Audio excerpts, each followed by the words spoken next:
ਇਹ Punjabi radio USA ਹੈ। ਪਿਆਰੇ ਦੋਸਤੋ, ਮੈਂ ਸੁਸ਼ੀਲ ਦੋਸਾਂਝ ਚੰਡੀਗੜ੍ਹ ਤੋਂ ਹਾਜ਼ਰ ਹਾਂ ਆਪਣਾ ਹਫ਼ਤਾਵਾਰੀ ਪ੍ਰੋਗਰਾਮ ਸਾਂਝੀ ਸੱਥ ਲੈ ਕੇ। ਸਾਂਝੀ ਸੱਥ ਦੇ ਪਹਿਲੇ ਸੈਗਮੈਂਟ ਦੇ ਵਿੱਚ ਹਰ ਵਾਰ ਵਾਂਗ ਅਸੀਂ ਕੁਝ ਸਿਆਸੀ ਮਸਲਿਆਂ ਦੇ ਉੱਤੇ ਚਰਚਾ ਕਰਾਂਗੇ। ਮੇਰੇ ਨਾਲ ਸਵਾਲ ਲੈ ਕੇ ਹਾਜ਼ਰ ਹੋਣਗੇ ਨਿਊਯਾਰਕ ਤੋਂ ਕਮਲ ਦੋਸਾਂਝ ਹੋਰੀ। ਪਰ ਇਸ ਤੋਂ ਪਹਿਲਾਂ ਮੈਂ ਤੁਹਾਨੂੰ ਦੱਸਦਾ ਕਿ ਦੂਸਰਾ ਸੈਗਮੈਂਟ ਜਿਹੜਾ ਅੱਜ ਦਾ ਸਾਡਾ ਰਹੇਗਾ, ਇਹਦੇ ਵਿੱਚ ਕਿਉਂਕਿ ਅਸੀਂ ਬਹੁਤਾ ਸਾਹਿਤਕ ਰੰਗ ਹੁੰਦਾ ਹੈ, ਇਸ ਵਾਰ ਪੰਜਾਬੀ ਦੀ ਬਹੁਤ ਹੀ ਵਧੀਆ ਕਵਿੱਤਰੀ ਅਮਰਜੀਤ ਕੌਰ ਹਿਰਦੇ ਨੂੰ ਆਪਾਂ ਮਿਲਾਂਗੇ ਦੂਸਰੇ ਸੈਗਮੈਂਟ ਦੇ ਵਿੱਚ, ਉਹਨਾਂ ਦੀਆਂ ਕਵਿਤਾਵਾਂ, ਉਹਨਾਂ ਦੇ ਟੱਪਿਆਂ ਦੇ ਨਾਲ। ਸੋ ਸਿਲਸਿਲਾ ਸ਼ੁਰੂ ਕਰਦੇ ਹਾਂ ਅੱਜ ਦੀ ਸਾਂਝੀ ਸੱਥ ਪ੍ਰੋਗਰਾਮ ਦਾ। ਪ੍ਰੋਗਰਾਮ 'ਚ ਮੈਂ ਸੱਦਾ ਦੇ ਰਿਹਾ ਕਮਲ ਦੋਸਾਂਝ ਹੋਰਾਂ ਨੂੰ ਨਿਊਯਾਰਕ ਤੋਂ, ਜਿਹੜੇ ਸਵਾਲਾਂ ਦਾ ਸਿਲਸਿਲਾ ਸ਼ੁਰੂ ਕਰਨਗੇ। ਸਾਂਝੀ ਸੱਥ ਦੇ ਸਾਰੇ ਹੀ ਸਰੋਤਿਆਂ ਨੂੰ ਮੇਰੇ ਵੱਲੋਂ ਵੀ ਪਿਆਰ ਭਰੀ ਸਤਿ ਸ਼੍ਰੀ ਅਕਾਲ, ਨਮਸਕਾਰ ਤੇ ਆਦਾਬ। ਦੋਸਾਂਝ ਸਾਹਿਬ, ਸਵਾਲਾਂ ਦਾ ਸਿਲਸਿਲਾ ਆਪਾਂ ਸ਼ੁਰੂ ਕਰਦੇ ਹਾਂ। ਮੇਰਾ ਪਹਿਲਾ ਸਵਾਲ ਗੁਰਦਾਸਪੁਰ ਦੀ ਜ਼ਿਮਨੀ ਚੋਣ ਬਾਰੇ ਹੈ। ਗੁਰਦਾਸਪੁਰ ਦੀ ਚੋਣ 'ਚ ਹੁਣ 3 ਦਿਨ ਰਹਿ ਗਏ ਨੇ। ਤੁਹਾਡੇ ਮੁਤਾਬਕ ਆਖਰੀ ਗਿਣਤੀ ਮਿਣਤੀ ਕੀ ਬਣਦੀ ਹੈ? ਸੀਟ ਤਾਂ ਇਹ ਭਾਜਪਾ ਦੀ ਹੈ, ਪਰ ਦਾਅਵਾ ਕਾਂਗਰਸ ਤੇ ਆਮ ਆਦਮੀ ਪਾਰਟੀ ਦੋਵੇਂ ਹੀ ਕਰ ਰਹੀਆਂ ਨੇ। ਤੁਸੀਂ ਇਹਦੇ ਬਾਰੇ ਕੀ ਕਹੋਗੇ? ਜੀ, ਗੁਰਦਾਸਪੁਰ ਦਰਅਸਲ 3 ਪ੍ਰਮੁੱਖ ਪਾਰਟੀਆਂ ਜਿਹੜੀਆਂ ਪੰਜਾਬ 'ਚ ਇਸ ਵੇਲੇ ਹੈਗੀਆਂ, ਉਹਨਾਂ ਤਿੰਨਾਂ ਲਈ ਮਹੱਤਵਪੂਰਨ ਹੈ। ਭਾਰਤੀ ਜਨਤਾ ਪਾਰਟੀ ਲਈ ਇਸ ਕਰਕੇ ਮਹੱਤਵਪੂਰਨ ਹੈ ਕਿਉਂਕਿ ਭਾਰਤੀ ਜਨਤਾ ਪਾਰਟੀ ਦੀ ਆਪਣੀ ਸੀਟ ਹੈ। ਸੀਟ ਖਾਲੀ ਤਾਂ ਹੋਈ, ਵਿਨੋਦ ਖੰਨਾ ਹੋਰੀ ਗੁਜ਼ਰ ਗਏ ਤੇ ਇਸ ਕਰਕੇ ਸੀਟ ਖਾਲੀ ਹੋਈ, ਯਾਨੀ ਸਿਟਿੰਗ ਸੀਟ ਜਿਹੜੀ ਹੈ ਉਹ ਭਾਰਤੀ ਜਨਤਾ ਪਾਰਟੀ ਦੀ ਹੈ ਤੇ ਦਾਅਵਾ ਵੀ ਭਾਰਤੀ ਜਨਤਾ ਪਾਰਟੀ ਦਾ ਸਭ ਤੋਂ ਜ਼ਿਆਦਾ ਹੈ। ਕਾਂਗਰਸ ਪਾਰਟੀ ਵਾਸਤੇ ਇਹ ਸੀਟ ਇਸ ਕਰਕੇ ਮਹੱਤਵਪੂਰਨ ਹੈ ਕਿ ਪੰਜਾਬ ਦੇ ਲੋਕਾਂ ਨੇ ਪਿਛਲੀਆਂ ਵਿਧਾਨ ਸਭਾ ਚੋਣਾਂ ਦੇ ਵਿੱਚ ਕਾਂਗਰਸ ਪਾਰਟੀ ਨੂੰ 77 ਸੀਟਾਂ ਜਿਤਾ ਕੇ ਪ੍ਰਚੰਡ ਬਹੁਮਤ ਦਿੱਤਾ। ਕੈਪਟਨ ਅਮਰਿੰਦਰ ਦੀ ਅਗਵਾਈ ਸਰਕਾਰ ਬਣੀ, 6 ਮਹੀਨੇ ਹੋਏ ਸਰਕਾਰ ਬਣੀ ਨੂੰ। ਉਹ 77 ਸੀਟਾਂ ਦੇ ਵਿੱਚੋਂ 7 ਸੀਟਾਂ ਇਸੇ ਗੁਰਦਾਸਪੁਰ ਹਲਕੇ ਦੀਆਂ। ਗੁਰਦਾਸਪੁਰ ਹਲਕਾ ਜਿਹੜਾ ਲੋਕ ਸਭਾ ਦਾ, ਉਹਦੇ 'ਚ 9 ਕੁੱਲ ਸੀਟਾਂ, ਉਹਦੇ ਵਿੱਚੋਂ 1 ਸੀਟ ਬੀਜੇਪੀ ਕੋ ਆ, 1 ਅਕਾਲੀਆਂ ਕੋ ਆ ਤੇ 7 ਕਾਂਗਰਸ ਕੋ ਆ। ਤੇ ਕਾਂਗਰਸ ਦੀ ਇੱਜ਼ਤ ਵੀ ਇਸ ਵੇਲੇ ਦਾਅ ਤੇ ਹੈ ਕਿ ਜੇ 7 ਸੀਟਾਂ ਤੁਸੀਂ ਦਿੱਤੀਆਂ ਲੋਕ ਸਭਾ ਦੇ ਵਿੱਚ, ਵਿਧਾਨ ਸਭਾ ਦੀਆਂ ਇਸ ਹਲਕੇ ਦੀਆਂ, ਤਾਂ ਇਸ ਵਾਰ ਤੁਸੀਂ ਜੇ ਸੀਟ ਨਾ ਜਿੱਤੀ, ਜੇ ਸੀਟ ਹਾਰ ਗਏ, ਤਾਂ ਫਿਰ ਜਿਹੜੀ 6 ਮਹੀਨੇ ਦੀ ਕਾਰਗੁਜ਼ਾਰੀ ਉਹਦੇ ਤੇ ਕਾਟਾ ਫਿਰ ਜਾਏਗਾ। ਯਾਨੀ 6 ਮਹੀਨੇ ਜਿਹੜੇ ਕੈਪਟਨ ਅਮਰਿੰਦਰ ਦੀ ਸਰਕਾਰ ਦੇ ਹੈ, ਉਹਦੇ ਤੇ ਪੰਜਾਬ ਦੇ ਲੋਕ ਕਾਟਾ ਮਾਰਨ ਨੂੰ ਤਿਆਰ ਬੈਠੇ ਆ। 6 ਮਹੀਨਿਆਂ ਬਾਅਦ ਹੀ ਇਹ ਪ੍ਰਮਾਣਿਤ ਹੋ ਜਾਏਗਾ। ਇਸ ਕਰਕੇ ਕਾਂਗਰਸ ਪਾਰਟੀ ਵਾਸਤੇ ਵੀ ਚੁਣੌਤੀ ਹੈ। ਆਮ ਆਦਮੀ ਪਾਰਟੀ ਵਾਸਤੇ ਇਸ ਕਰਕੇ ਬਹੁਤ ਵੱਡੀ ਚੁਣੌਤੀ ਹੈ ਇਹ ਸੀਟ ਗੁਰਦਾਸਪੁਰ ਵਾਲੀ, ਕਿਉਂਕਿ ਪਿਛਲੇ ਕੁਝ ਸਮੇਂ ਦੇ ਵਿੱਚ ਆਮ ਆਦਮੀ ਪਾਰਟੀ ਨੂੰ ਬੜੇ ਵੱਡੇ ਝਟਕੇ ਲੱਗੇ ਸੀ। ਉਹਨਾਂ ਝਟਕਿਆਂ ਤੋਂ ਬਾਅਦ ਅਚਾਨਕ ਜਦੋਂ ਇੱਕ ਜ਼ਿਮਨੀ ਚੋਣ ਹੋਈ ਦਿੱਲੀ ਦੇ ਵਿੱਚ, ਉਸ ਚੋਣ ਦੇ ਵਿੱਚ ਆਮ ਆਦਮੀ ਪਾਰਟੀ ਨੇ ਵੱਡੀ ਜਿੱਤ ਹਾਸਲ ਕੀਤੀ ਤੇ ਆਮ ਆਦਮੀ ਪਾਰਟੀ ਨੂੰ ਨਵੀਂ ਆਕਸੀਜਨ ਮਿਲੀ। ਉਸ ਤੋਂ ਬਾਅਦ ਹੀ ਅਰਵਿੰਦ ਕੇਜਰੀਵਾਲ ਬਹੁਤ ਤਿੱਖੇ ਰੂਪ ਵਿੱਚ ਬੋਲਣਾ ਸ਼ੁਰੂ ਹੋਏ ਆ। ਤੇ ਅਗਲੀ ਗੱਲ ਇਹ ਹੈ ਕਿ ਪੰਜਾਬ ਦੇ ਵਿੱਚ ਹੁਣ ਪੂਰੀ ਤਰ੍ਹਾਂ ਆਮ ਆਦਮੀ ਪਾਰਟੀ ਨੂੰ ਪੰਜਾਬ ਦੇ ਲੀਡਰਾਂ ਦੇ ਆਸਰੇ ਛੱਡ ਦਿੱਤਾ ਗਿਆ। ਹੁਣ ਦਿੱਲੀ ਦਾ ਉਹ ਦਖਲ ਨਹੀਂ ਹੈ। ਹੁਣ ਭਗਵੰਤ ਮਾਨ ਹੋਰੀ ਪਾਰਟੀ ਦੇ ਪ੍ਰਧਾਨ ਹੈ ਤੇ ਸੁਖਪਾਲ ਸੁਖੈਰਾ ਪਾਰਟੀ ਦੇ ਵਿਰੋਧੀ ਧਿਰ ਦੇ ਲੀਡਰ ਹੈ ਪਾਰਟੀ ਵੱਲੋਂ, ਜਿਹੜੀ ਆਮ ਆਦਮੀ ਪਾਰਟੀ ਦੇ ਅਸੈਂਬਲੀ ਦੇ ਵਿੱਚ ਲੀਡਰ ਹੈ। ਦੋਵੇਂ ਬੜੇ ਸ਼ਾਰਪ ਲੀਡਰ ਨੇ ਤੇ ਉਹਨਾਂ ਵੱਲੋਂ ਦਾਅਵੇ ਵੀ ਕੀਤੇ ਜਾ ਰਹੇ ਆ ਕਿ ਅਸੀਂ ਇਹ ਸੀਟ ਜਿਹੜੀ ਹੈ ਜਿੱਤੇ ਬਹੁਤ ਬਿਹਤਰ ਕਾਰਗੁਜ਼ਾਰੀ ਕਰਾਂਗੇ ਤੇ ਅਕਾਲੀ ਦਲ, ਬੀਜੇਪੀ ਗੱਠਜੋੜ ਤੇ ਕਾਂਗਰਸ ਨੂੰ ਹਰਾ ਕੇ ਸੀਟ ਜਿੱਤਾਂਗੇ। ਸੋ ਤਿੰਨਾਂ ਪਾਰਟੀਆਂ ਵਾਸਤੇ ਜ਼ਬਰਦਸਤ ਚੁਣੌਤੀ ਵੀ ਹੈ। ਤਿੰਨਾਂ ਪਾਰਟੀਆਂ ਦਾ ਵਕਾਰ ਵੀ ਦਾ ਲੱਗਾ ਹੈ, ਪਰ ਸਭ ਤੋਂ ਜ਼ਿਆਦਾ ਵਕਾਰ ਦਾ ਲੱਗਾ ਹੈ ਭਾਰਤੀ ਜਨਤਾ ਪਾਰਟੀ ਦਾ, ਕਿਉਂਕਿ ਭਾਰਤੀ ਜਨਤਾ ਪਾਰਟੀ ਦੀ ਆਪਣੀ ਇਹ ਸੀਟ ਹੈ। ਜੇ ਭਾਰਤੀ ਜਨਤਾ ਪਾਰਟੀ ਨੇ ਇਹ ਸੀਟ ਨਾ ਬਚਾ ਸਕੀ ਭਾਰਤੀ ਜਨਤਾ ਪਾਰਟੀ ਸੀਟ, ਫਿਰ ਲਾਜ਼ਮੀ ਤੌਰ ਤੇ ਇਹ ਮੈਸੇਜ ਕਨਵੇ ਹੋਏਗਾ ਇੱਕ ਜ਼ਿਮਨੀ ਚੋਣ ਦਾ, ਸਾਰੇ ਦੇਸ਼ ਦੇ ਵਿੱਚ ਹੀ ਹੋਏਗਾ ਵੀ ਨਰਿੰਦਰ ਮੋਦੀ ਦੀ ਅਗਵਾਈ ਦੇ ਵਿੱਚ 3.5 ਸਾਲਾਂ ਦੇ ਵਿੱਚ ਭਾਰਤੀ ਜਨਤਾ ਪਾਰਟੀ ਦੀ ਸਰਕਾਰ ਨੇ ਉਹ ਕੁਝ ਨਹੀਂ ਕੀਤਾ ਜਿਹਦੇ ਤੋਂ ਖੁਸ਼ ਹੋ ਕੇ ਲੋਕ ਇਹਨਾਂ ਨੂੰ ਵੋਟ ਕਰਨ। ਸੋ ਭਾਰਤੀ ਜਨਤਾ ਪਾਰਟੀ ਵਾਸਤੇ ਵੱਡਾ ਚੈਲੰਜ ਹੈ। ਪਰ ਜਿਹੜੇ ਤੁਸੀਂ ਗਿਣਤੀ ਮਿਣਤੀ ਪੁੱਛਦੇ ਹੋ, ਤਾਂ ਗਿਣਤੀ ਮਿਣਤੀ ਦਾ ਹਿਸਾਬ ਦੇਖਣਾ ਹੋਵੇ ਤਾਂ ਆਪਣੇ ਆਪ ਦੇ ਵਿੱਚ ਇਹ ਵੱਡੀ ਗੱਲ ਹੈ ਕਿ ਸਾਨੂੰ ਪਿਛਲੀਆਂ ਜਿਹੜਾ ਚੋਣਾਂ ਦੇ ਜਿਹੜੇ ਰਿਜ਼ਲਟ ਸੀ, 2004 ਚ ਜਿਹੜੀ ਲੋਕ ਸਭਾ ਚੋਣ ਹੋਈ ਸੀ ਜਿਹਦੇ ਵਿੱਚ ਭਾਰਤੀ ਜਨਤਾ ਪਾਰਟੀ ਨੇ ਇਹ ਸੀਟ ਜਿੱਤੀ ਸੀ, ਵਿਨੋਦ ਖੰਨਾ ਉਹਨਾਂ ਦੇ ਉਮੀਦਵਾਰ ਸੀ। ਵਿਨੋਦ ਖੰਨਾ ਨੇ ਵੱਡੀ ਲੀਡ ਹਾਸਲ ਕੀਤੀ ਸੀ ਇੱਥੋਂ ਉਦੋਂ 4,82,255 ਵੋਟਾਂ ਉਹਨਾਂ ਨੂੰ ਪਈਆਂ ਸੀ, ਯਾਨੀ ਹਲਕੇ ਦੀਆਂ 46% ਤੋਂ ਜ਼ਿਆਦਾ ਵੋਟਾਂ ਉਹਨਾਂ ਨੂੰ ਪੈ ਗਈਆਂ। ਉਸ ਵੇਲੇ ਪ੍ਰਤਾਪ ਸਿੰਘ ਬਾਜਵਾ ਕਾਂਗਰਸ ਦੇ ਜਿਹੜੇ ਉਮੀਦਵਾਰ ਸੀ ਉਹਨਾਂ ਨੂੰ ਪਈਆਂ 3,46,190, ਯਾਨੀ 33% ਤੋਂ ਜ਼ਿਆਦਾ। ਇਹਦਾ ਮਤਲਬ ਹੈ ਕਿ ਵਿਨੋਦ ਖੰਨਾ ਦੀ ਅਗਵਾਈ ਦੇ ਵਿੱਚ ਇਹ ਸੀਟ ਜਿੱਤੀ ਬੀਜੇਪੀ ਨੇ, ਚੰਗੇ ਮਾਰਜਨ ਨਾਲ ਜਿੱਤੀ, ਭਾਵੇਂ ਵੋਟ ਪਰਸੈਂਟ ਉਹਨਾਂ ਦਾ 1% ਦੇ ਨੇੜੇ ਤੇੜੇ ਘਟ ਵੀ ਗਿਆ ਸੀ ਪਿਛਲੀ ਵਾਰ ਦੇ ਨਾਲੋਂ। ਪਰ ਇੰਪੋਰਟੈਂਟ ਗੱਲ ਇਹ ਕਿ ਪ੍ਰਤਾਪ ਸਿੰਘ ਬਾਜਵਾ ਕਾਂਗਰਸ ਦੇ ਕੈਂਡੀਡੇਟ ਸੀ ਤੇ ਕਾਂਗਰਸ ਦਾ ਵੋਟ ਪਰਸੈਂਟ ਉੱਥੇ 14% ਤੋਂ ਜ਼ਿਆਦਾ ਡਿੱਗਿਆ ਸੀ ਉਦੋਂ 2004 ਚ। ਤੇ ਸੁੱਚਾ ਸਿੰਘ ਛੋਟੇਪੁਰ ਆਮ ਆਦਮੀ ਪਾਰਟੀ ਦੇ ਕੈਂਡੀਡੇਟ ਸੀ। ਸੁੱਚਾ ਸਿੰਘ ਛੋਟੇਪੁਰ ਨੇ ਵੀ ਚੰਗੀ ਵੋਟ ਲੈ ਲਈ ਸੀ, 1,73,376, ਯਾਨੀ 16% ਤੋਂ ਜ਼ਿਆਦਾ। CPI ਦਾ ਇੱਕ ਕੈਂਡੀਡੇਟ ਸੀ ਉੱਥੇ ਵਰਿੰਦਰ ਸਿੰਘ, ਉਹਨੂੰ 11,839 ਵੋਟਾਂ ਪਈਆਂ, ਜਾਨੀ 1.25% ਵੋਟ ਪਈ। ਤੇ ਬਸਪਾ ਵੱਲੋਂ ਬਹੁਜਨ ਸਮਾਜ ਪਾਰਟੀ ਵੱਲੋਂ ਸੁਖਵਿੰਦਰ ਸਿੰਘ ਉੱਥੇ ਕੈਂਡੀਡੇਟ ਸੀ, ਜਿਹਨੂੰ 5621 ਵੋਟਾਂ ਪਈਆਂ, ਜਾਨੀ 1% ਤੋਂ ਵੀ ਘੱਟ, ਜਾਨੀ 0.5% ਉਹਨੂੰ ਵੋਟ ਪਈ। ਇਹਦਾ ਮਤਲਬ ਇਹ ਹੈ ਕਿ ਜੇ ਇਹ ਪੈਟਰਨ ਦੇਖਣਾ ਹੋਵੇ ਤਾਂ ਭਾਰਤੀ ਜਨਤਾ ਪਾਰਟੀ ਬਹੁਤ ਮਜ਼ਬੂਤ ਦਿਖਾਈ ਦੇ ਰਹੀ ਹੈ, ਪਰ ਅਸਲ ਦੇ ਵਿੱਚ ਸਥਿਤੀਆਂ ਉਲਟ ਗਈਆਂ। ਸਥਿਤੀਆਂ ਏਦਾਂ ਉਲਟੀਆਂ ਵੀ ਜਿਹੜਾ 14% ਘਟਿਆ ਸੀ ਵੋਟ ਲੋਕ ਸਭਾ ਦੇ ਵਿੱਚ, ਪਿਛਲੀ ਲੋਕ ਸਭਾ ਦੇ ਵਿੱਚ ਕਾਂਗਰਸ ਦਾ, ਪਹਿਲਾਂ ਨਾਲੋਂ ਉਹ ਰਿਵਰਸ ਹੋ ਕੇ ਵਾਪਸ ਆ ਗਿਆ। ਵਾਪਸ ਆ ਕੇ ਵਿਧਾਨ ਸਭਾ ਦੀ ਚੋਣਾਂ ਦੇ ਵਿੱਚ ਉਹ ਸਪਸ਼ਟ ਰੂਪ 'ਚ ਦਿਖਾਈ ਦੇਣ ਲੱਗ ਪਿਆ ਕਿ ਕਾਂਗਰਸ ਪਾਰਟੀ ਜਿਹੜੀ ਆ ਉਹ ਬਿਹਤਰ ਪੋਜੀਸ਼ਨ 'ਚ ਆ। ਲੋਕ ਸਭਾ ਦੀ ਸੀਟ ਤੇ 9 ਵਿਧਾਨ ਸਭਾ ਸੀਟਾਂ ਦੇ ਵਿੱਚੋਂ 7 ਕਾਂਗਰਸ ਜਿੱਤ ਰਹੀ ਹੈ ਤੇ ਵੋਟ ਪਰਸੈਂਟ ਉਹਨਾਂ ਦਾ ਵੱਧ ਗਿਆ, ਯਾਨੀ 14% ਵੋਟ ਜਿਹੜਾ ਘਟਿਆ ਸੀ ਹੋਰ ਜ਼ਿਆਦਾ ਵੱਧ ਕੇ ਜਿਹੜਾ ਹੈ ਕਾਂਗਰਸ ਪਾਰਟੀ ਦੀ ਝੋਲੀ 'ਚ ਪੈ ਗਿਆ। ਆਮ ਆਦਮੀ ਪਾਰਟੀ ਦਾ ਵੋਟ ਪਰਸੈਂਟ ਘਟ ਗਿਆ। ਹੁਣ ਇਸ ਵੇਲੇ ਸਥਿਤੀਆਂ ਜਿਹੜੀਆਂ ਆ ਉਹ ਇਹ ਬਣੀਆਂ ਹੋਈਆਂ ਕਿ ਇਸ ਵੇਲੇ ਕਾਂਗਰਸ ਪਾਰਟੀ ਬਿਹਤਰ ਪੋਜੀਸ਼ਨ 'ਚ ਆ, ਦੋ ਕਾਰਨਾਂ ਕਰਕੇ। ਇੱਕ ਕਾਰਨ ਤਾਂ ਇਹੀ ਹੈ ਕਿ ਵਿਧਾਨ ਸਭਾ ਚੋਣਾਂ ਦੇ ਵਿੱਚ ਕਾਂਗਰਸ ਨੇ ਬਹੁਤ ਬਿਹਤਰ ਪ੍ਰਦਰਸ਼ਨ ਕੀਤਾ, ਭਾਵੇਂ 6 ਮਹੀਨੇ ਦੀ ਕੈਪਟਨ ਅਮਰਿੰਦਰ ਦੀ ਕਾਰਗੁਜ਼ਾਰੀ ਤਸੱਲੀ ਬਖਸ਼ ਨਹੀਂ ਹੈ, ਲੋਕ ਉਹਨਾਂ ਤੋਂ ਨਿਰਾਸ਼ ਹੋਣਾ ਵੀ ਸ਼ੁਰੂ ਹੋ ਗਏ ਆ, ਪਰ ਉਹਦੇ ਬਾਵਜੂਦ ਵੀ ਕਾਂਗਰਸ ਕੋ ਇੱਕ ਤਾਕਤ ਬਣੀ ਹੈ ਗੁਰਦਾਸਪੁਰ ਦੇ ਵਿੱਚ। ਇੱਕ ਕਾਰਨ ਤਾਂ ਇਹ। ਦੂਜਾ ਕਾਰਨ ਇਹ ਵੀ ਕਾਂਗਰਸ ਉੱਥੇ ਇਕਜੁੱਟ ਦਿਖਾਈ ਦੇ ਰਹੀ ਹੈ।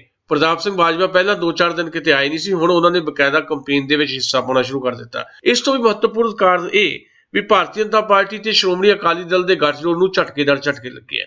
ਸੁੱਚਾ ਸਿੰਘ ਲਗਾਹ ਦਾ ਜਿਹੜਾ ਮਾਮਲਾ ਹੈ ਉਹਨੇ ਇੱਕ ਵਾਰ ਤਾਂ ਹਿਲਾ ਕੇ ਰੱਖ ਦਿੱਤਾ ਗੁਰਦਾਸਪੁਰ ਦੇ ਵਿੱਚ ਅਕਾਲੀ ਦਲ ਤੇ BJP ਦੇ ਉਮੀਦਵਾਰ ਨੂੰ। ਸੁੱਚਾ ਸਿੰਘ ਲਗਾਹ ਦੇ ਮੁੱਦੇ ਦੇ ਨਾਲ ਸਵਰਨ ਸਲਾਰੀਆ ਜਿਹੜਾ BJP ਦਾ ਕੈਂਡੀਡੇਟ ਹੈ ਉਹਦੇ ਉੱਪਰ ਵੀ ਕਾਂਗਰਸ ਨੇ ਦੋਸ਼ ਵੀ ਲਾਇਆ ਤੇ ਕੁਝ ਫੈਕਟ ਵੀ ਆਏ ਆ।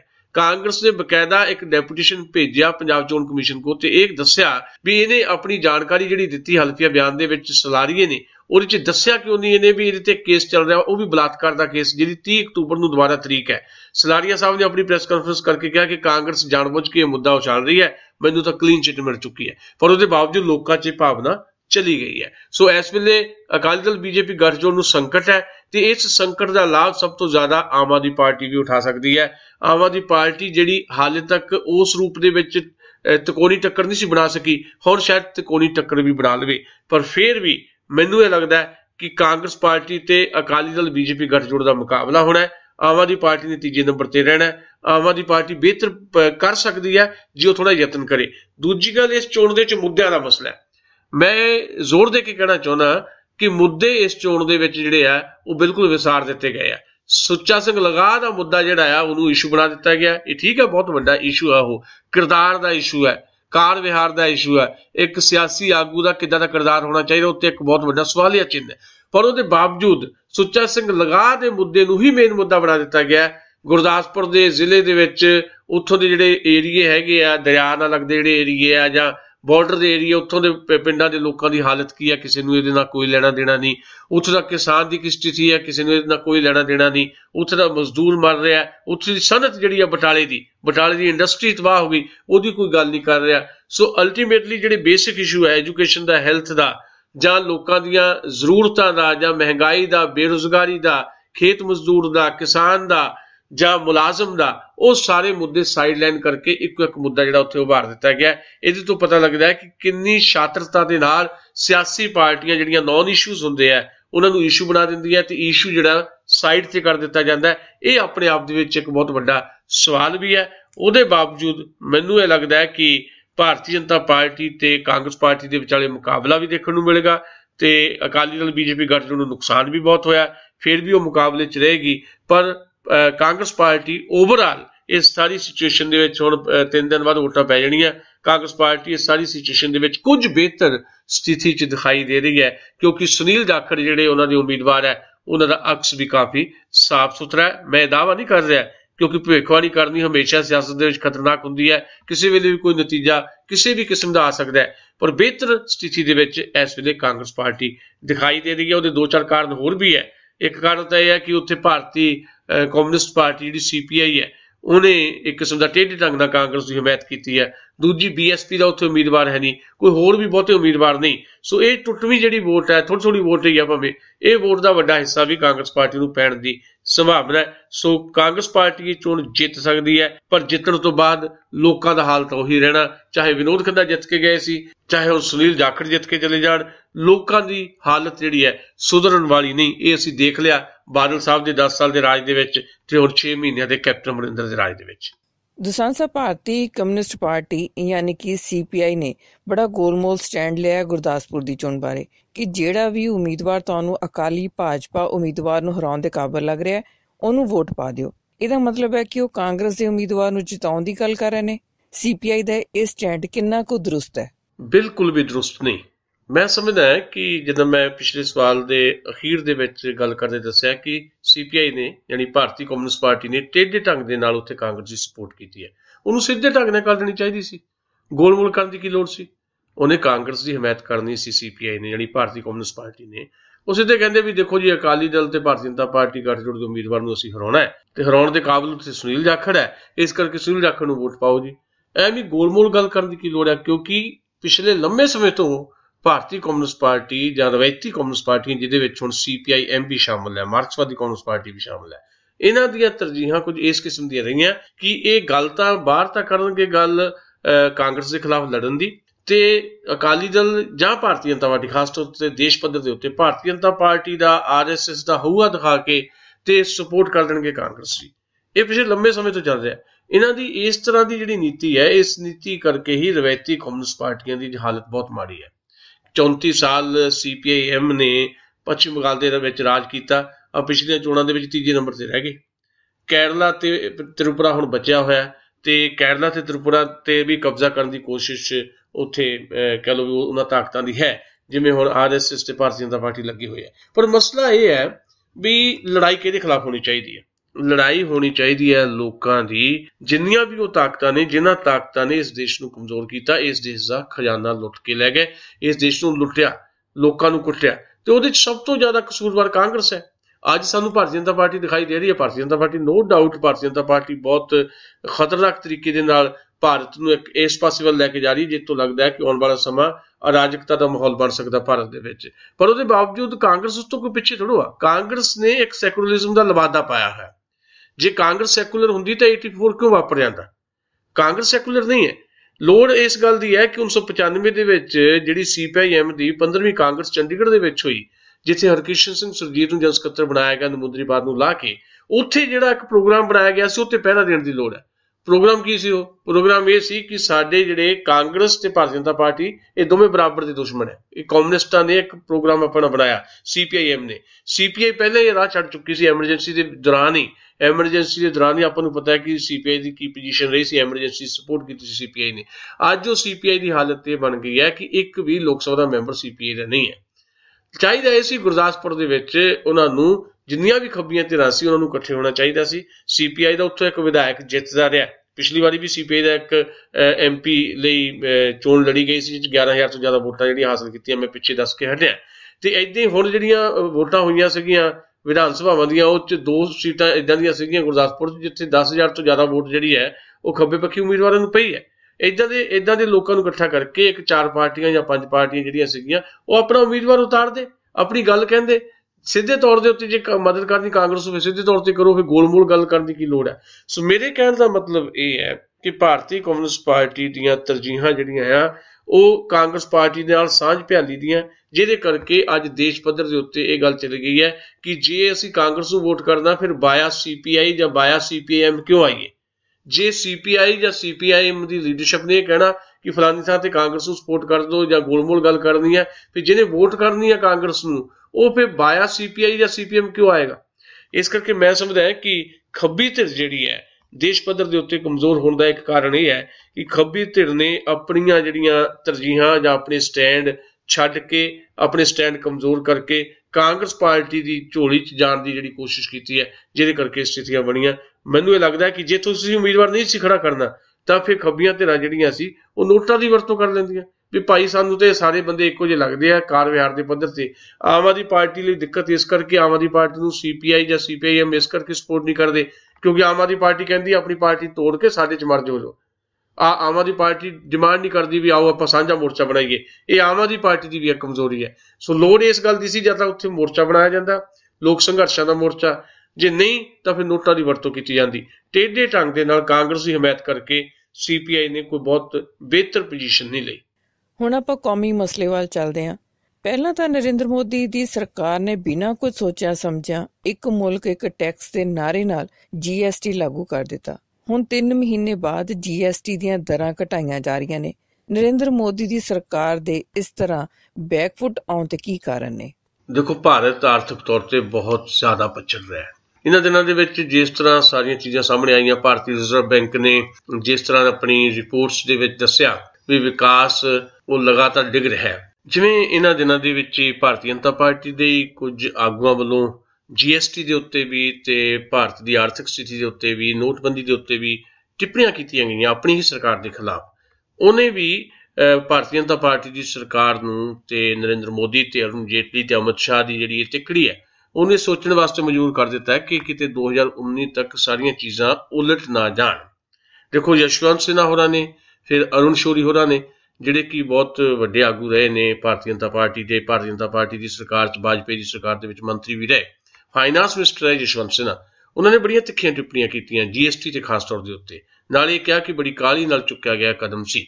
ਇਸ ਤੋਂ ਵੀ ਇਲਾਵਾ ਓਪੋਜੀਸ਼ਨ ਆਪਣੇ ਢੰਗ ਨਾਲ ਕੰਮ ਕਰ ਰਹੀ ਸੀ। ਰਾਹੁਲ ਗਾਂਧੀ ਨੇ ਪਰਸੋਂ ਇਹ ਗੱਲ ਕਹੀ ਵੀ GST ਤਾਂ ਕਾਂਗਰਸ ਪਾਰਟੀ ਦਾ ਪ੍ਰੋਗਰਾਮ ਸੀ ਇੱਕ ਕਿਸਮ ਦਾ, ਇਹਨੂੰ ਕਾਂਗਰਸ ਪਾਰਟੀ ਨੇ ਆਪਣੇ ਢੰਗ ਨਾਲ ਲਾਗੂ ਕਰਨਾ ਸੀ ਵਿਗਿਆਨਕ ਤਰੀਕੇ ਨਾਲ। ਪਰ ਭਾਰਤੀ ਜਨਤਾ ਪਾਰਟੀ ਦੀ ਸਰਕਾਰ ਨੇ, ਅਰੁਣ ਜੇਟਲੀ ਜਾਂ ਨਰਿੰਦਰ ਮੋਦੀ ਹੋਰਾਂ ਨੇ GST ਨੂੰ ਜਿੱਦਾਂ ਲਾਗੂ ਕੀਤਾ ਉਹ ਬਹੁਤ ਗੈਰ ਵਿਗਿਆਨਕ ਹੈ, ਬਿਨਾਂ ਸੋਚਿਆ ਸਮਝਿਆ।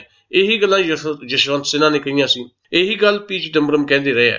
ਇਸ ਤੋਂ ਬਿਨਾਂ ਜਿਹੜੇ ਲੋਕ ਨੇ, ਜਿਹੜੇ ਸਿੱਧੇ ਤੌਰ ਤੇ ਇਹਦੇ ਨਾਲ ਇਫੈਕਟ ਹੋਏ, ਉਹਨਾਂ ਦਾ ਜਿਹੜਾ ਬੜਾ ਤਿੱਖਾ ਵਿਰੋਧ ਇਹਨਾਂ ਦਿਨਾਂ 'ਚ ਸਾਹਮਣੇ ਆਇਆ।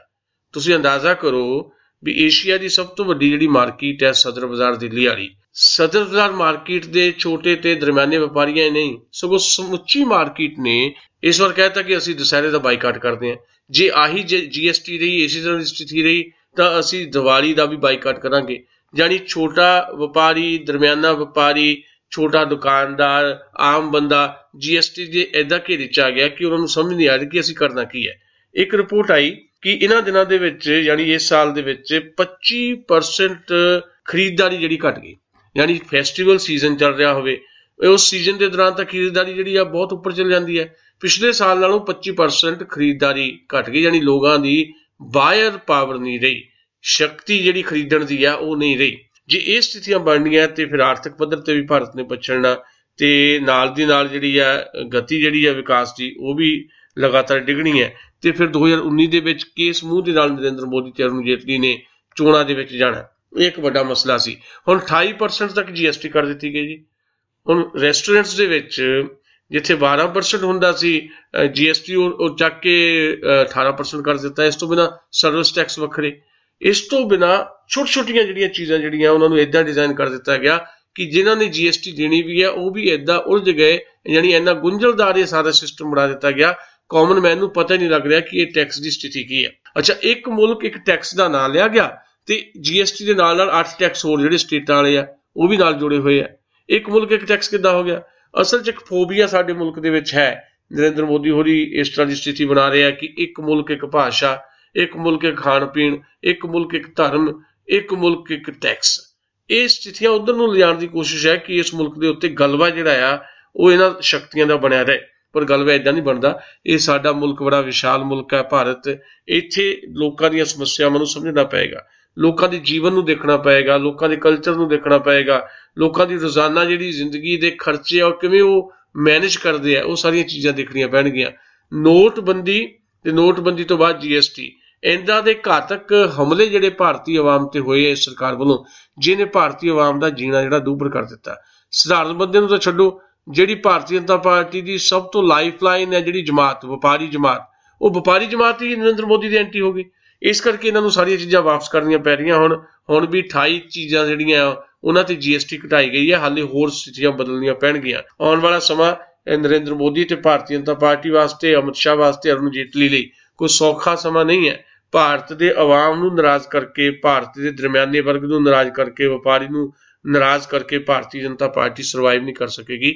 ਸੋ ਇਸੇ ਕਰਕੇ ਇਹ ਬੈਕਫੁੱਟ ਤੇ ਹੁਣ ਆਏ ਆ। ਛੋਟੇ ਵਪਾਰੀਆਂ ਨੂੰ ਰਾਹਤ ਦਿੱਤੀ ਗਈ ਹੈ, ਛੋਟੇ ਦੁਕਾਨਦਾਰਾਂ ਨੂੰ ਰਾਹਤ ਦਿੱਤੀ ਗਈ ਹੈ, ਪਰ ਹਾਲੇ ਵੀ GST ਦੇ ਉੱਤੇ ਕੰਮ ਕਰਨ ਵਾਲਾ ਹੈ। ਇਹ ਬਹੁਤ ਗੁੰਝਲਦਾਰ ਇੱਕ ਕਿਸਮ ਦਾ ਟੈਕਸ ਪ੍ਰਣਾਲੀ ਹੈ। ਇਸ ਗੁੰਝਲਦਾਰ ਟੈਕਸ ਪ੍ਰਣਾਲੀ ਨੂੰ ਸਮਝਣ ਦੇ ਵਾਸਤੇ ਵੀ ਸਧਾਰਨ ਬੰਦੇ ਨੂੰ ਬਹੁਤ ਜ਼ਿਆਦਾ ਬੁੱਧੀ ਲਾਉਣੀ ਪੈ ਰਹੀ ਹੈ ਤੇ ਸਧਾਰਨ ਬੰਦੇ ਦੀ ਬੁੱਧੀ ਬਣ ਹੀ ਨਹੀਂ ਦੇ ਰਹੀ ਇਹ ਸਰਕਾਰ।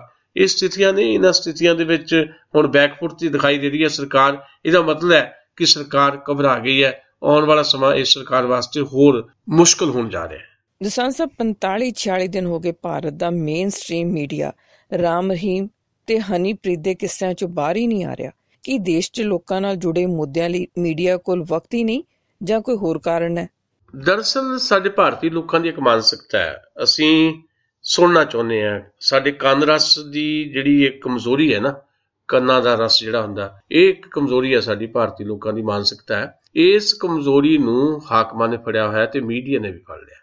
ਮੀਡੀਆ ਕਿਉਂਕਿ ਹਾਕਮਾਂ ਦਾ ਪੂਰਕ ਬਣਿਆ ਹੋਇਆ ਇਸ ਵੇਲੇ, ਜਿਹੜਾ ਕੁੱਲ ਮਿਲਾ ਕੇ ਸਾਡਾ ਮੀਡੀਆ ਦੀ ਜਿਹੜਾ ਜ਼ਿਕਰ ਤੁਸੀਂ ਕਰ ਰਹੇ ਹੋ, ਜਿਹਨੂੰ ਤੁਸੀਂ ਮੇਨ ਸਟ੍ਰੀਮ ਦਾ ਮੀਡੀਆ ਕਹਿ ਰਹੇ ਹੋ, ਇਹ ਅਸਲ ਦੇ ਵਿੱਚ ਇੱਕ ਟੂਲ ਦੇ ਤੌਰ ਤੇ ਕੰਮ ਕਰ ਰਿਹਾ ਹੈ। ਸਰਕਾਰ ਜਿਹੜੀ ਹੈ ਉਹ ਆਪਣੇ ਢੰਗ ਦੇ ਨਾਲ ਇਸ ਮੀਡੀਆ ਨੂੰ ਮੈਨੇਜ ਕਰਦੀ ਹੈ, ਕਿਉਂਕਿ ਸਰਕਾਰ ਨੂੰ ਮੈਨੇਜ ਕਰਨ ਵਾਲੀ ਧਿਰ ਜਿਹੜੀ ਉੱਪਰ ਬੈਠੀ ਆ, ਕਾਰਪੋਰੇਟ ਜਿਹੜੇ ਲੋਕ ਬੈਠੇ ਆ, ਉਹੀ ਮੀਡੀਆ ਨੂੰ ਮੈਨੇਜ ਕਰਦੇ ਆ। ਸੋ ਇੱਕ ਕਲਿੱਕ ਬਣਿਆ ਹੋਇਆ। ਸੋ ਇਸ ਵੇਲੇ ਮੈਨੂੰ ਯਾਦ ਆਉਂਦਾ ਕਿ ਇਹਨਾਂ ਦਿਨਾਂ ਦੇ ਵਿੱਚ ਇੱਕ ਹਿੰਦੀ ਦੇ ਕਵੀ ਨੇ ਇੱਕ ਗੱਲ ਕਹੀ, ਉਹਨੇ ਕਿਹਾ ਕਿ ਉਹ ਬੜੀ ਪਪੂਲਰ ਹੋਈ ਹੈ ਸੋਸ਼ਲ ਮੀਡੀਆ ਦੇ ਉੱਤੇ। ਸੋਸ਼ਲ ਮੀਡੀਆ ਬਾਰੇ ਵੀ ਆਪਾਂ ਅੱਗੇ ਜਾ ਕੇ ਗੱਲ ਕਰਦੇ ਹਾਂ। ਉਹ ਬੜੀ ਪਪੂਲਰ ਹੋਈ ਵੀਡੀਓ, ਉਹਦੇ 'ਚ ਇੱਕ ਗੱਲ ਉਹਨੇ ਕਹੀ ਵੀ ਜਿਹੜਾ ਵੀ ਚੈਨਲ ਬਦਲੋ ਤੁਸੀਂ, ਉੱਥੇ ਤੁਹਾਨੂੰ ਇੱਕੋ ਚਿਹਰਾ ਦਿਖਾਈ ਦਿੰਦਾ, ਨਰਿੰਦਰ ਮੋਦੀ।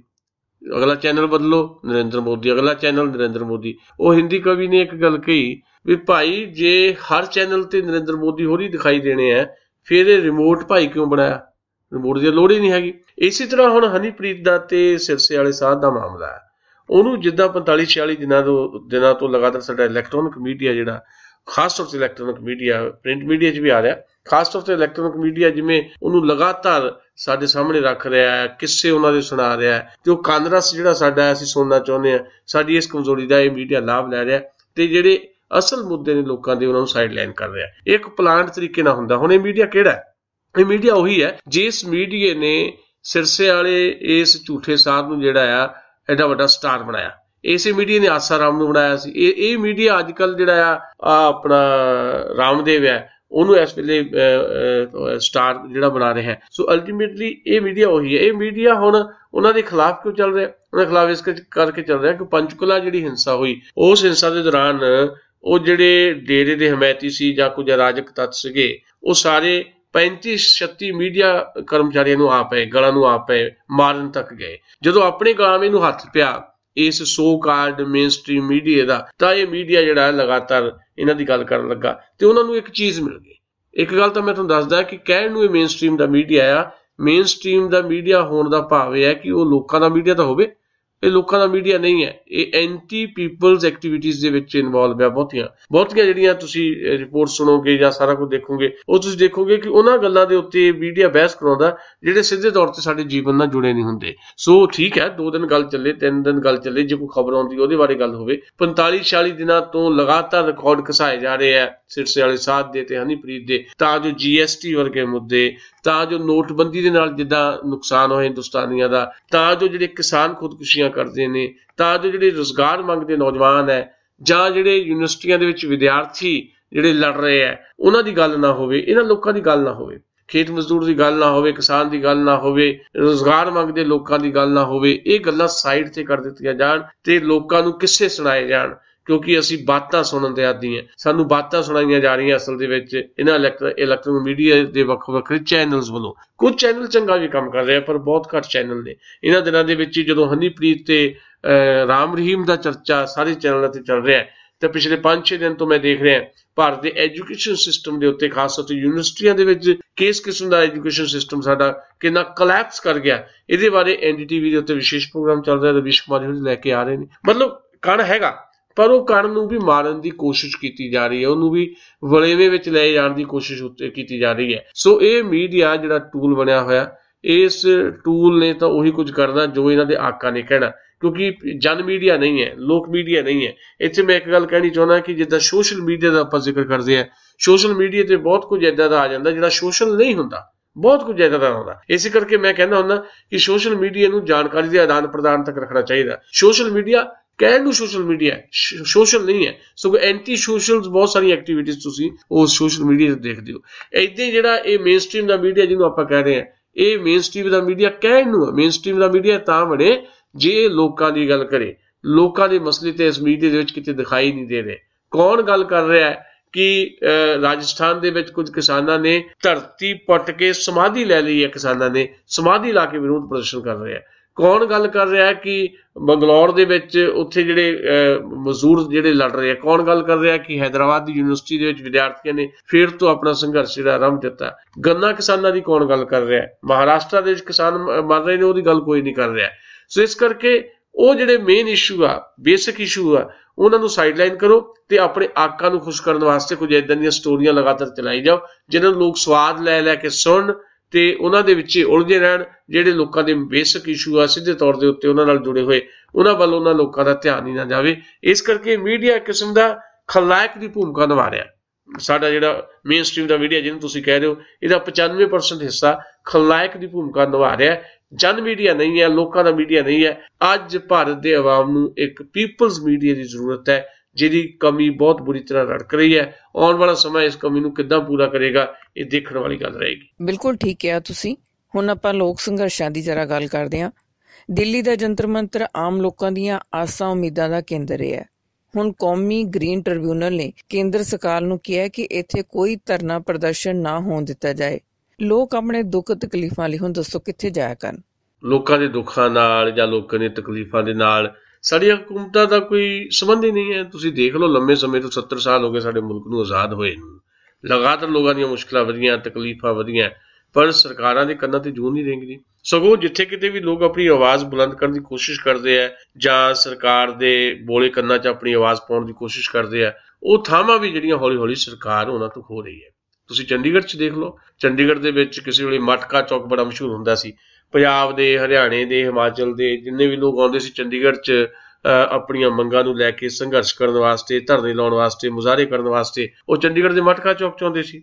ਤੇ ਮਟਕਾ ਚੌਕ ਪਿਛਲੇ 10 ਸਾਲ ਤੋਂ ਪਾਬੰਦੀ ਲਾ ਦਿੱਤੀ। ਉੱਥੇ ਇਹ ਕਹਿ ਦਿੱਤਾ ਕਿ ਤੁਸੀਂ ਮਟਕਾ ਚੌਕ ਨਹੀਂ ਆ ਕੇ ਧਰਨਾ ਪ੍ਰਦਰਸ਼ਨ ਕਰ ਸਕਦੇ। ਕਿੱਥੇ ਜਗ੍ਹਾ ਦਿੱਤੀ? ਚੰਡੀਗੜ੍ਹ ਦੇ ਵਿੱਚ 25 ਸੈਕਟਰ ਜਿਹੜਾ ਸ਼ਮਸ਼ਾਨ ਘਾਟ ਹੈ, ਜਿਹੜੀ ਮੜੀਆਂ 'ਚ ਭੇਜਤਾ। ਯਾਨੀ ਉੱਦਾਂ ਵੀ ਕੁੱਟ ਕੇ, ਮਾਰ ਕੇ, ਗੋਲੀਆਂ ਚਲਾ ਕੇ ਉੱਥੇ ਭੇਜਣਾ ਨਾ। ਮਰਨ ਤੋਂ ਪਹਿਲਾਂ ਹੀ ਤੁਸੀਂ ਸੰਘਰਸ਼ ਕਰਨਾ, ਜਾ ਕੇ ਪਹਿਲਾਂ ਉੱਥੇ ਜਾਓ ਜਿੱਥੇ ਤੁਹਾਨੂੰ ਅਖੀਰ 'ਚ ਜਾਣਾ ਪੈਣਾ। ਯਾਨੀ ਮੜੀਆਂ 'ਚ ਭੇਜ ਦਿੱਤਾ ਗਿਆ। ਲੋਕਾਂ ਦੇ ਸੰਘਰਸ਼ ਮੜੀਆਂ ਵੱਲੋਂ ਤੋੜ ਦਿੱਤੇ ਗਏ। ਪਰ ਹੁਣ ਜਿਹੜਾ ਮਾਮਲਾ ਆਹ ਨਵਾਂ ਆਇਆ ਗ੍ਰੀਨ ਟ੍ਰਿਬਿਊਨਲ ਦਾ, ਮੈਨੂੰ ਹੈਰਾਨੀ ਹੋਈ ਸੁਣ ਕੇ ਵੀ ਠੀਕ ਆ, ਪ੍ਰਦੂਸ਼ਣ ਦਾ ਮਾਮਲਾ ਆ, ਨੋਇਜ਼ ਪ੍ਰਦੂਸ਼ਣ ਹੁੰਦੀ ਆ, ਬਾਕੀ ਬਹੁਤ ਸਾਰੀਆਂ ਚੀਜ਼ਾਂ ਵਾਪਰ ਜਾਂਦੀਆਂ ਜਦੋਂ ਲੋਕਾਂ ਦੀ ਕਾਂਘ ਆਉਂਦੀ, ਲੋਕ ਇਕੱਠੇ ਹੋ ਕੇ ਆਉਂਦੇ ਆ, ਬਹੁਤ ਸਾਰੀਆਂ ਦਿੱਕਤਾਂ ਹੁੰਦੀਆਂ। ਪਰ ਇਹ ਸਿਸਟਮ ਦੀ ਪ੍ਰੋਬਲਮ ਹੈ, ਲੋਕਾਂ ਦੀ ਪ੍ਰੋਬਲਮ ਥੋੜ੍ਹਾ। ਸਿਸਟਮ ਉਹ ਸਾਰੀ ਚੀਜ਼ ਨੂੰ ਮੈਨੇਜ ਕਰੇ। ਹੁਣ ਤੁਸੀਂ ਦੇਖਿਆ ਨਿਊਯਾਰਕ ਵਰਗੀ ਜਗ੍ਹਾ ਦੇ ਉੱਤੇ, ਵਾਲ ਸਟਰੀਟ ਤੱਕ ਵੀ ਜਿਹੜੇ ਮੁਜ਼ਾਹਰੇ ਹੋਏ ਆ। ਪਰ ਮੈਂ ਜਿਹੜੀ ਗੱਲ ਕਹਿਣੀ ਚਾਹੁੰਦਾ ਕਿ ਗ੍ਰੀਨ ਟ੍ਰਿਬਿਊਨਲ ਇਹ ਉਹੀ ਹੈ ਜਿਸ ਗ੍ਰੀਨ ਟ੍ਰਿਬਿਊਨਲ ਨੇ ਸ਼੍ਰੀ ਰਵੀ ਸ਼ੰਕਰ ਹੋਰਾਂ ਨੇ ਜਿਹੜਾ 5 ਦਿਨ ਦਾ ਕੈਂਪ ਲਾਇਆ ਸੀ ਗੰਗਾ ਦੇ ਕਿਨਾਰੇ, ਉਹਦੇ ਤੇ ਵੀ ਏਦਾਂ ਕਿਹਾ ਸੀ ਕਿ ਇੱਥੇ ਪੁਲ ਨਹੀਂ ਬਣ ਸਕਦਾ ਗੰਗਾ ਦੇ ਉੱਤੇ, ਜਾਂ ਹੋਰ ਚੀਜ਼ਾਂ ਨਹੀਂ ਹੋ ਸਕਦੀਆਂ। ਉਹਦੇ ਬਾਵਜੂਦ ਭਾਰਤ ਦੀ ਫੌਜ ਨੇ ਜਾ ਕੇ ਪੁਲ ਬਣਾ ਕੇ ਦਿੱਤੇ ਸ਼੍ਰੀ ਰਵੀ ਸ਼ੰਕਰ ਨੂੰ। ਤੇ ਜਦੋਂ 5 ਦਿਨ ਦਾ ਕੈਂਪ ਜਿਹਾ ਲੱਗ ਗਿਆ, ਉਸ ਤੋਂ ਬਾਅਦ ਜਿੰਨਾ ਜ਼ਿਆਦਾ ਕਚਰਾ ਉੱਥੇ ਸੀ ਫਾਇਦਾ ਹੋਇਆ, ਉਹਨੂੰ ਵੀ ਪ੍ਰਸ਼ਾਸਨ ਸਾਫ਼ ਕਰ ਰਿਹਾ ਸੀ। ਉਹ ਜਿਹੜੇ ਜੁਰਮਾਨਾ ਕੀਤਾ ਗਿਆ ਸੀ, ਹਜੇ ਤੱਕ ਕੁਝ ਨਹੀਂ ਪਤਾ ਵੀ ਸ਼੍ਰੀ ਰਵੀ ਸ਼ੰਕਰ ਨੇ ਉਹ ਜੁਰਮਾਨਾ ਦਿੱਤਾ ਜਾਂ ਨਹੀਂ ਦਿੱਤਾ। ਯਾਨੀ ਤੁਸੀਂ ਦੋ ਤਰ੍ਹਾਂ ਦੀ ਨੀਤੀ ਕਿੱਦਾਂ ਬਣਾ ਸਕਦੇ ਹੋ? ਸਰਕਾਰ ਦੋ ਤਰ੍ਹਾਂ ਦੀ ਨੀਤੀ ਕਿੱਦਾਂ ਬਣਾ ਸਕਦੀ ਹੈ? ਸ਼੍ਰੀ ਰਵੀ ਸ਼ੰਕਰ ਦੀ ਹੋਰ ਵਿਵਸਥਾ ਤੇ ਜਿਹੜੇ ਲੋਕ ਮਰ ਰਹੇ ਆ ਜਾਂ ਕਿਸਾਨ ਆ ਕੇ ਮੁਜ਼ਾਹਰਾ ਕਰਦੇ ਆ ਜੰਤਰ ਮੰਤਰ ਤੇ ਆ ਕੇ, ਅੰਨਾ ਹਜ਼ਾਰੇ ਦੀ ਪੂਰੀ ਮੂਵਮੈਂਟ ਹੀ ਜਿਹੜੀ ਹੈ ਜੰਤਰ ਮੰਤਰ ਤੇ ਸੀਗੀ।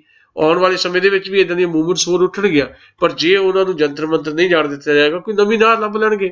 ਪਰ ਜਦੋਂ ਲੋਕ ਇਕੱਠੇ ਹੋ ਕੇ ਆਉਂਦੇ ਆ, ਫਿਰ ਇਹ ਬੰਦਿਸ਼ਾਂ ਰਹਿੰਦੀਆਂ ਨਹੀਂ। ਜਦੋਂ ਲੋਕਾਂ ਦੀ ਕਾਂਘ ਆਉਂਦੀ ਹੈ, ਵਿਸ਼ਾਲ ਜਨ ਏਕਤਾ ਜਦੋਂ ਹੁੰਦੀ ਹੈ, ਤਾਂ ਫਿਰ ਇਸ ਤਰ੍ਹਾਂ ਦੀਆਂ ਪਾਬੰਦੀਆਂ ਵੀ ਕੰਮ ਨਹੀਂ ਕਰਦੀਆਂ। ਪਰ ਮੈਨੂੰ ਲੱਗਦਾ ਹੈ ਕਿ ਸਰਕਾਰ, ਇਸ ਵੇਲੇ ਦੀ ਸਰਕਾਰ ਜਿਹੜੀ ਦੇਸ਼ ਦੇ ਉੱਤੇ ਕਾਬਜ਼ ਹੈ, ਇਸ ਸਰਕਾਰ ਨੂੰ ਇਸ ਤਰ੍ਹਾਂ ਦੀਆਂ ਕਾਰਵਾਈਆਂ ਤੇ ਸਗੋਂ ਰੋਕ ਲਾਉਣੀ ਚਾਹੀਦੀ ਹੈ। ਲੋਕਾਂ ਨੂੰ ਬੋਲਣ ਦੇਣਾ ਚਾਹੀਦਾ ਹੈ। ਇਹ ਸਰਕਾਰ ਲੋਕਾਂ ਨੂੰ ਬੋਲਣ ਨਹੀਂ ਦੇਣਾ ਚਾਹੁੰਦੀ। ਜੇ ਲੋਕ ਬੋਲਦੇ ਨੇ ਤਾਂ ਉਹਨਾਂ ਨੂੰ ਚੁੱਪ ਕਰਾਉਣ ਦੀ ਨੀਤੀ ਦੇ ਉੱਤੇ ਸਰਕਾਰ ਚੱਲ ਰਹੀ ਹੈ। ਜਾਂ ਤਾਂ ਪੜੋਸ ਕੇ ਚੁੱਪ ਕਰਾ ਲਓ, ਜਾਂ ਧਮਕਾ ਕੇ, ਡਰਾ ਕੇ ਚੁੱਪ ਕਰਾ ਲਓ। ਜੇ ਫੇਰ ਵੀ ਕੋਈ ਚੁੱਪ ਨਹੀਂ ਹੁੰਦਾ ਤੇ ਫਿਰ ਕਤਲ ਕਰਨ ਤੱਕ ਦੀਆਂ ਸਥਿਤੀਆਂ ਬਣ ਰਹੀਆਂ ਸਾਡੇ ਦੇਸ਼ ਦੇ ਵਿੱਚ। ਹੌਲੀ ਹੌਲੀ ਲੋਕਾਂ ਦੇ ਸੰਘਰਸ਼ਾਂ ਨੂੰ ਦਬਾਉਣ ਦੀ ਇੱਕ ਵਿਧੀ ਅਪਣਾਈ ਜਾ ਰਹੀ ਹੈ ਕਿ ਉਹਨਾਂ ਦੇ ਜਿਹੜੇ ਸਪੌਟ ਹੈ, ਜਿੱਥੇ ਜਾ ਕੇ ਉਹ ਆਪਣਾ ਰੋਸ ਪ੍ਰਦਰਸ਼ਨ ਕਰਦੇ ਆ, ਉੱਥੋਂ ਵੀ ਉਹਨਾਂ ਨੂੰ ਰੋਕ ਦਿੱਤਾ ਜਾਏ। ਜਾਨੀ ਕੁੱਟਣਾ ਵੀ ਹੈ ਤੇ ਰੋਣ ਵੀ ਨਹੀਂ ਦੇਣਾ। ਇਸ ਤਰ੍ਹਾਂ ਦੀ ਸਥਿਤੀ ਇਹ ਸਰਕਾਰ ਬਣਾਉਣ ਦੀ ਕੋਸ਼ਿਸ਼ ਦੇ ਵਿੱਚ ਹੈ। ਪਰ ਲੋਕ ਇਹਨੂੰ ਕਿੰਨੀ ਕੁ ਦੇਰ ਤੱਕ ਬਰਦਾਸ਼ਤ ਕਰਨਗੇ, ਇਹ ਵੀ ਆਪਣੇ ਆਪ ਦੇ ਵਿੱਚ ਇੱਕ ਸਵਾਲ ਹੈ। ਕਿਉਂਕਿ ਕਾਫੀ ਲੰਬੇ ਸਮੇਂ ਤੋਂ ਅਸੀਂ ਦੇਖ ਰਹੇ ਹਾਂ ਵੀ ਲੋਕਾਂ ਦੇ ਸੰਘਰਸ਼ ਵੱਖਰੇ ਵੱਖਰੇ ਥਾਵਾਂ ਤੋਂ ਉੱਠਦੇ ਤਾਂ ਹੈ, ਪਰ ਉਹਨਾਂ ਨੂੰ ਕੋਈ ਰਾਜਨੀਤਿਕ ਦ੍ਰਿਸ਼ਟੀਕੋਣ ਨਹੀਂ ਮਿਲਦਾ, ਜਿਹਦੇ ਕਰਕੇ ਉਹ ਸੰਘਰਸ਼ ਜਿਹੜੇ ਆ ਹੌਲੀ ਹੌਲੀ ਬਿਖਰਦੇ ਚਲੇ ਜਾਂਦੇ ਆ। ਮੂਵਮੈਂਟਸ ਫੇਲ ਹੋ ਜਾਂਦੀ ਹੈ। ਕਦੇ ਕੋਈ ਮੂਵਮੈਂਟ, ਪੀਪਲਸ ਮੂਵਮੈਂਟ ਇੱਦਾਂ ਦੀ ਜ਼ਰੂਰ ਆਏਗੀ ਆਉਣ ਵਾਲੇ ਸਮੇਂ ਦੇ ਵਿੱਚ, ਉਮੀਦ ਕੀਤੀ ਜਾਣੀ ਚਾਹੀਦੀ ਹੈ, ਜਿਹਨੂੰ ਇੱਕ ਸਹੀ ਰਾਜਨੀਤਿਕ ਦ੍ਰਿਸ਼ਟੀਕੋਣ ਮਿਲੇਗਾ ਤੇ ਉਹ ਆਖਰੀ ਜਿੱਤ ਤੱਕ ਪਹੁੰਚੇਗੀ। ਇਸ ਤਰ੍ਹਾਂ ਦੀਆਂ ਪਾਬੰਦੀਆਂ ਫਿਰ ਕਿਤੇ ਵੀ ਉਹਨਾਂ ਨੂੰ ਰੋਕ ਨਹੀਂ ਸਕਣਗੇ। ਸੋ ਇਹ ਸੀ ਸਾਡਾ ਅੱਜ ਦਾ ਪਹਿਲਾ ਸੈਗਮੈਂਟ ਸਾਂਝੀ ਸੱਤ ਦਾ। ਅਗਲੇ ਸੈਗਮੈਂਟ ਦੇ ਵਿੱਚ ਥੋੜੀ ਦੇਰ ਬਾਅਦ ਆਪਾਂ ਕਮਰਸ਼ੀਅਲ ਬ੍ਰੇਕ ਤੋਂ ਬਾਅਦ ਮਿਲਦੇ ਹਾਂ ਅਮਰਜੀਤ ਕੌਰ ਹਿਰਦੇ ਹੋਰਾਂ ਨੂੰ, ਜਿਹੜੇ ਕਿ ਪੰਜਾਬੀ ਦੇ ਸ਼ਾਇਰਾਂ ਨੇ।